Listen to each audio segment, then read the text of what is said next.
हाँ भाई, क्या चल रहा? इंडिया को हरवा दिया तुमने। सेक्सी लेग दिख रहे, क्रॉप करना पड़ जाएगा तुम्हें। रात में ऐसी ऐसी चीजें नहीं देखनी चाहिए। और तुम वीडियो देख के लाइक करो और सो जाओ खाना खा के। भाई वो तुम्हारा बेवकूफ बनाएगी, दूल्हा नहीं। लीवा लाइक, आज का ज्ञान समझ लो ये। बाकी क्या है, आज मैं एक ही वीडियो कर रहा हूँ। बहुत थका हुआ। अरे कल से लेके आज तक 10 घंटे बर्बाद कर दिए मिर्जापुर 3 में यार। अभी भी नींद में ही हूँ मैं।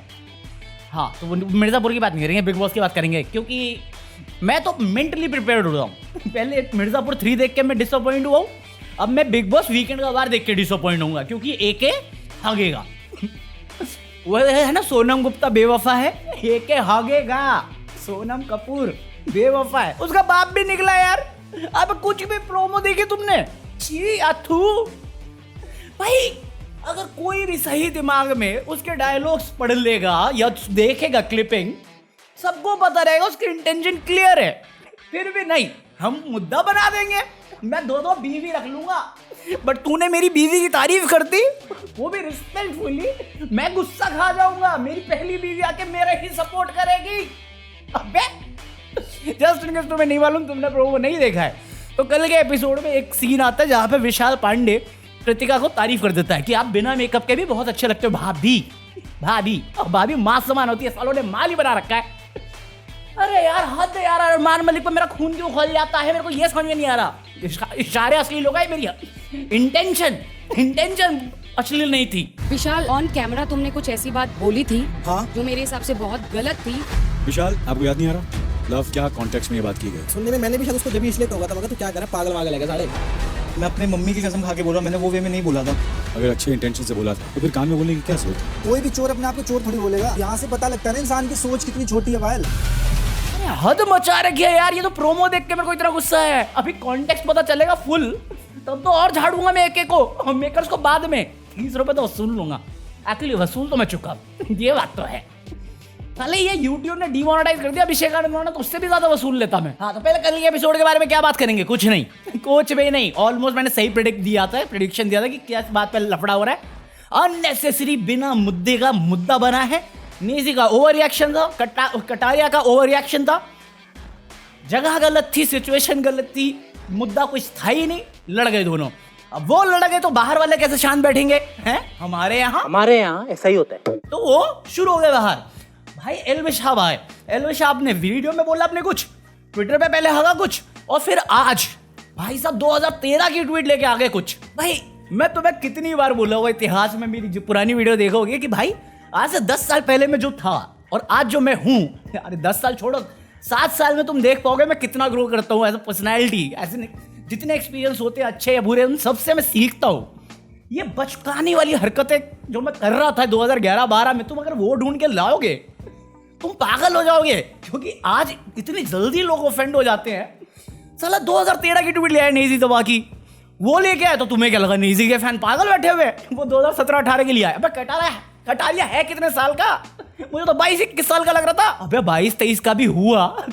5-6 साल पुरानी वीडियो क्लिप, 5-6 साल क्या, 6-7 साल पुरानी राखी, वो कितने साल का होगा? अबे नाबालिग है यार वो। और जब ये चीज हुई ना कि दोनों फैंडम भिड़ गए आपस में,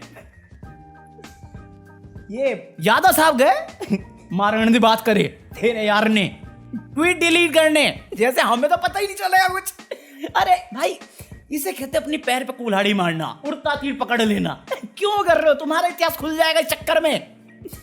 अरे कुछ लोग तो वो रैंडम से ना कि वो ये क्या था स्पेस वाला, कि ये औरतों वाला टॉपिक, मतलब फुकरा इंसान को बदनाम करने के लिए, क्योंकि यादव साहब ने भी मारण की बात करे, तेरे यार ने करा हुआ है। और ये तो कल तक तो भाई कटारिया और नीजी दोनों को मैं सिचुएशन समझ चुका हूँ, मेरे को समझ में आ गया था कि यार दोनों गलत हैं इस पे। और मनु पंजाबी भाई का भी सेम कहना है कि दोनों गलत है, सिचुएशन दोनों की तरफ से मिसअंडरस्टैंडिंग बहुत तगड़ी हुई है, और मेरे को लगता है आने वाले टाइम में सॉल्व भी हो जाएगी। बट इससे बड़ा फुद्दू पता कौन है? सना मकबूल। एक तो साला बिग बॉस पीछे पड़ गया है। मेरे को सना मकबूल पहले स्ट्रॉन्ग लग रही थी, फिर मेरे को स्ट्रॉन्ग से याद आया आकांक्षा पुरी, तीखी छुरी आकांक्षा पुरी।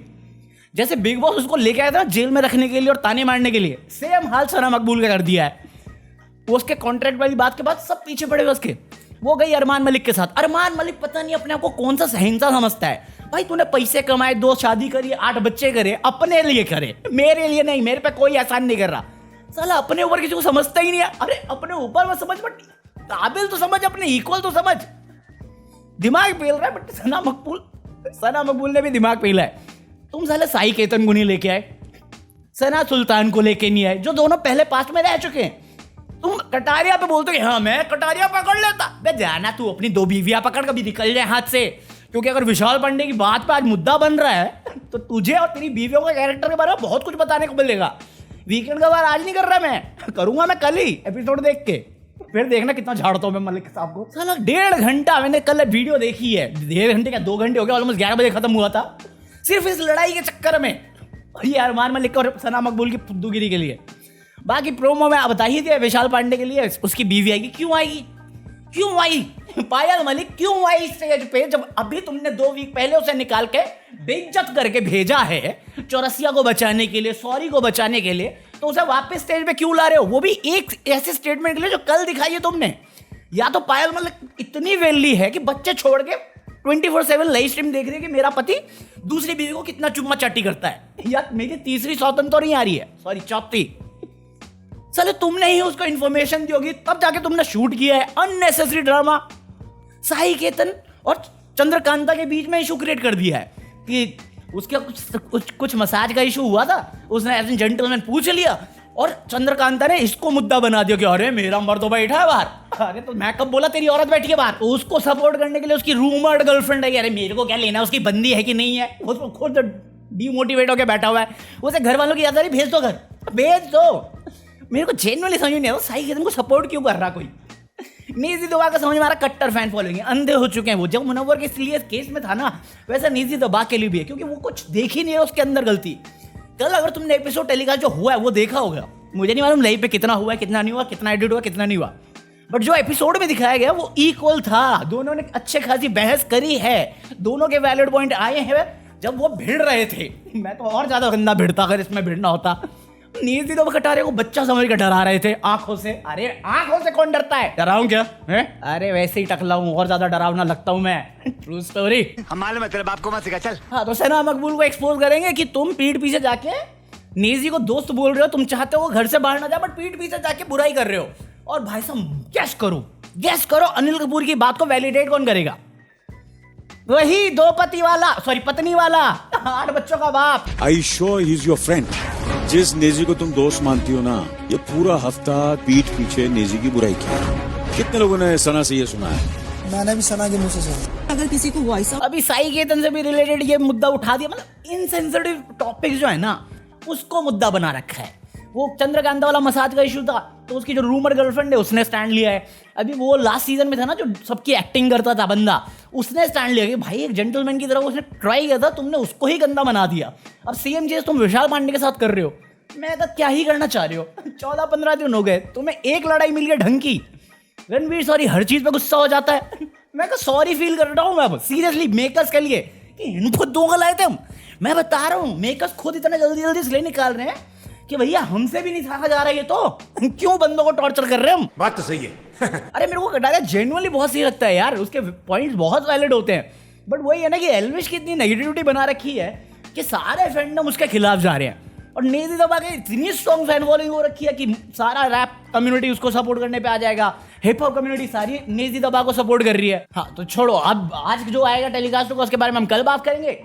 इसके अलावा क्या है? अरे वो अंबानी की शादी यार, बेगानी शादी में सारे दीवाने। पहले धोनी पहुंचा, फिर सलमान खान पहुंचा। मैं कहा सलमान खान को तो शादियों में बुलाया मत करो तुम, उस बंदे को तकलीफ कितनी होगी सोचते हो तुम एक बार भी? और बुलाया तो बुलाया, स्टेज पे नचवा भी रहे हैं। ऐसा पहली बार मैं कहा मेरे को भी यही लग रहा है। साला पता नहीं मोटू पतलू को सीजन कौन सा चल रही है। तुम एक बार सोच रहे हो, अगर तुम्हारे पास पैसा नहीं होता और तुम्हारा वो वाला हाल होता, तुम्हें राधिका मर्चेंट मिलती? भूल जाओ। मैं तो कह रहा हूं दोनों के पैसे हटा दो, उसके बाद सिचुएशन में डालो अपने आप को। सलमान खान नाच रहा है, और भाई साहब अब तुम मत पूछना कि गाड़ी कौन चला रहा था। शेरा भी नहीं चला रहा था, ड्राइवर भी नहीं चला रहा था, अनंत अंबानी चला रहा था, इसलिए पकड़ में नहीं आया आज तक। True story.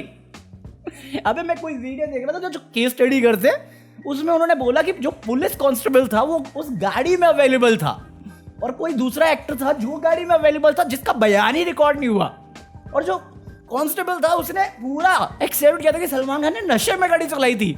मैं कहा बिश्नोई साहब सुनो ये क्या कह रहा है। मरना तेरे को डर नहीं लगता? ओ भाई ये इतने रईस क्यों होते हैं साले? जियो के प्लान तुमने इसलिए महंगे करे कि मेरे बेटी की शादी है, बहुत खर्चा हो रहा है। मैं तो बता रहा हूँ बिग बॉस भी 30 रुपए चार्ज इसलिए कर रहे हैं इतना घटिया सीजन के लिए कि शादी का खर्चा निकाल पाए। सच बात बोल रहा हूँ। लेकिन कहाँ साल शुरू हुआ तो भी हम इसकी शादी की बात कर रहे थे, साल मिड पे आ गया तो भी हम इसकी शादी की बात कर रहे हैं। और धोनी का कल बर्थडे है, वो शादी अटेंड कर रहा है। बताओ जस्टिन बीबर कपड़े उतार के नाच रहा है। बताओ पता नहीं कौन सा कोई एक्टर है वो ढोल के ऊपर बैठ के नाच रहा है। मैं कहा अपनी शादी में इतना कुछ नहीं हुआ होगा जितना इसकी शादी में। और मुझे लगता है ये सारे खुशी इसलिए है कि ये चलो मुसीबत टले, घर जाए, पैसा कमाए अपना। पैसा तो लेते होंगे यार ये शादी में आने का, फ्री फंड में दोस्ती यारी में तो नहीं आते। अब ये तो हार्दिक पांड्या पे तरस खा रहे हैं लोग कि देखो देखो सब अपनी पत्नी के साथ आ रहे हैं, हार्दिक पांड्या अकेले आया है। दर्द समझ रहे हो? मैं कहा उस पार्टी में सलमान खान अवेलेबल है। ठीक है चुप रहो तुम, सलमान खान का ज्यादा बड़ा दर्द है। और अगर दर्द की बात करनी है तो शिखर धवन, मोहम्मद शामी और कौन है, अरे ये डीके, दिनेश कार्तिक, उनके दर्द को देखो फिर बात करो दर्द क्या होता है। अभी तो मुझे अंबानी की क्लिपिंग दिखी है, पता नहीं क्या नोट में सबने गांजा फूका हुआ है। सच बता रहा हूँ ये मनाली वाला माल यहाँ पहुंच गया है क्योंकि अभी टूरिज्म कम हो गया ना, ये माल सप्लाई करवा रहे मुंबई में। करो सब नशे करो। चला अभी मैं सोच रहा था घूम गया हूँ शिमला विमला, पता चला 100 से ज्यादा रूट बंद कर दिया। मैं छोड़ो अभी नहीं जाएंगे, ठंड में जाएंगे। लास्ट टाइम भी नवंबर में गया था, टी शर्ट में निकला दिल्ली से, वहां पे जाके थर कांप रहा था मैं। सच बता रहा हूँ, टी शर्ट में फिर शिमला पहुंच गया था। शिमला नहीं, कहाँ गया था मैं? शिमला से पहले ही पहुंचा था मंडी साइड। मंडी में तो भाई वैसे बड़ ज्यादा इफेक्टेड एरिया वो। हाँ मंडी के आगे तो है ना अगवाइन। हाँ पता नहीं, चलो छोड़ो। आज के लिए इतना कॉफी है, मैं मिलता हूँ कल मिल गए हम लोग करेंगे वीकेंड का वार एके पे। एके तो कर नहीं पा रहा कंटेस्टेंट पे, वो अपना पे चेक लेके खुश है, गांजा फूक रहा है। मैं इसको फूकूंगा कल अगर आज कुछ इंटरेस्टिंग नहीं दिया इसने। चलो लाइक कर देना, पीस आउट।